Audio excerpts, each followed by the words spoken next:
Here he is, Pastor Antonio Reyes from Project Church in South Sac, because there are several campuses, right. Project Church, South Sac, and full disclosure, I go to that church, and that's how I knew him. And people were asking me, did you recognize him? And I said, you know, honestly, I didn't at first, because there were so many. I was like, oh, there's Cardi, oh, there's Jessica, you know, and you're just like looking, and I'm also, you know, dancer, so I'm looking at choreography and the whole production.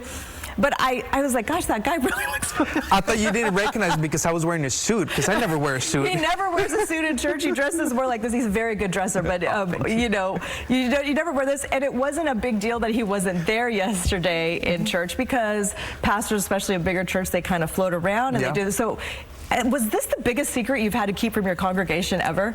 I mean, yeah, I'm sure this is one of the biggest secret at this point, and so it was very difficult to not be able to share this joy with people. And you've signed an NDA, so he cannot talk about specifics about the couple, because you want them to be able to tell their story, and they're not doing interviews yet. Yes. But we'll get one, don't worry.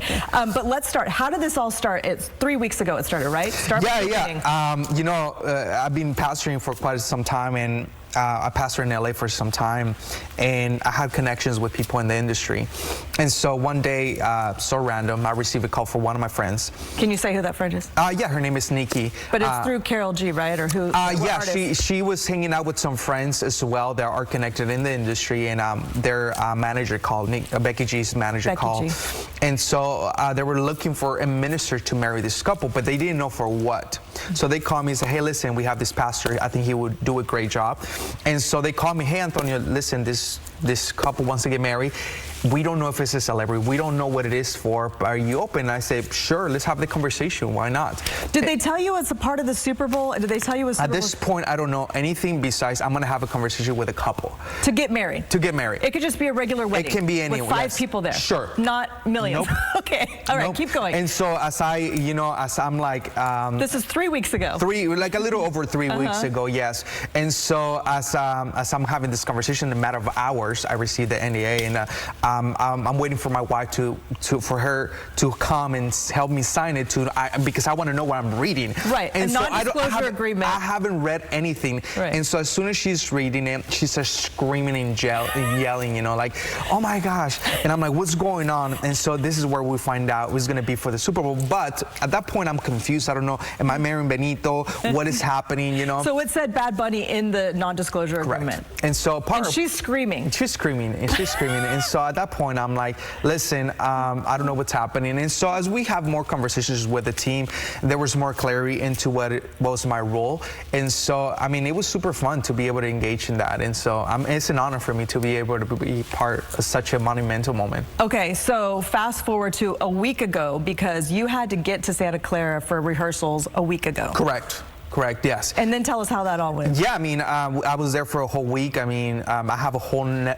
nother level of respect for dancers and people that work in that industry. And so it was like very long days just practicing and because we were part of something bigger than just that moment, right? And so we were trying to make sure everything flows so well in a matter of like 13 minutes. Yeah. And so there was a lot of practices, late nights. And so, yeah, it was beautiful to be able to experience that, also very tiring. Yeah. How many hours a day did you practice every day leading up to the Super Bowl?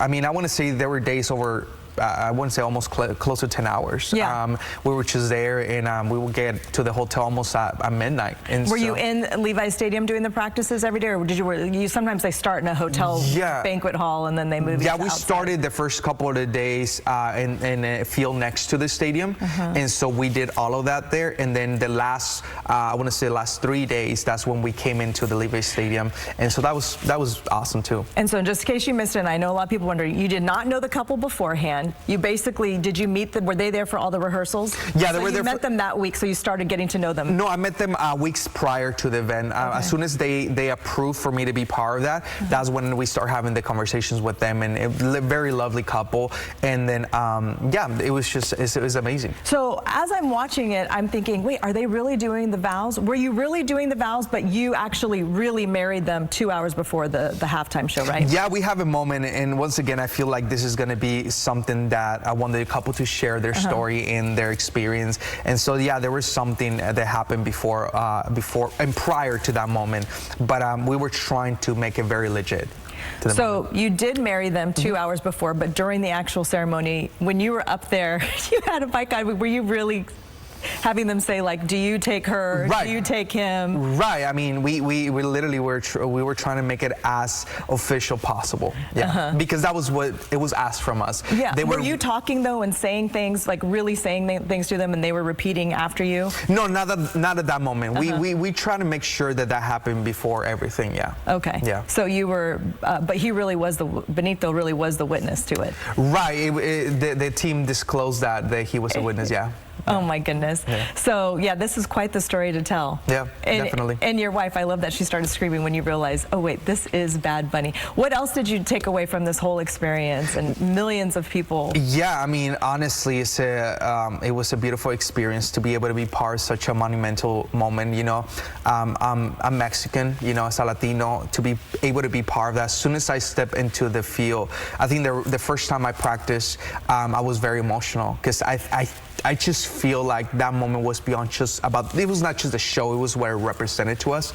And so to me, that moment, it was a moment to be able to represent my faith, you know, as a follower of Jesus, but as well as a Latino, so people can see themselves in me. And as well, I'm just a local church pastor that serves his community in South Sacramento. And so that's, to me, I want to be able to represent that, and that's what they wanted. They wanted real people in that stage. Yeah, and so that was another thing, is that the organizers really wanted real people who were just there at the wedding reception and there witnessing it. I mean, mixed in with huge celebrities. But and you are a pastor that you do services in Spanish, and then you do services in English as well. Correct. I do both, meaning my brain is a mess. Yes. And that's how you had to have your wife, who's a teacher, like, read this legal document for me. 100%. Yeah, I don't trust myself reading those documents. And you had to cite it, so we're limited to what we could ask you, but we're so happy that you're here, and what a huge thing to be a part of. So thank you so much. Thank you for the invitation, and I'm glad that we get to have this conversation. And thank you, Pastor. And you're right. That's why I didn't recognize you. I've never seen you in a suit. It's always casual clothes. All right, we'll be right back. Thank you again for joining us. We'll be right back after this.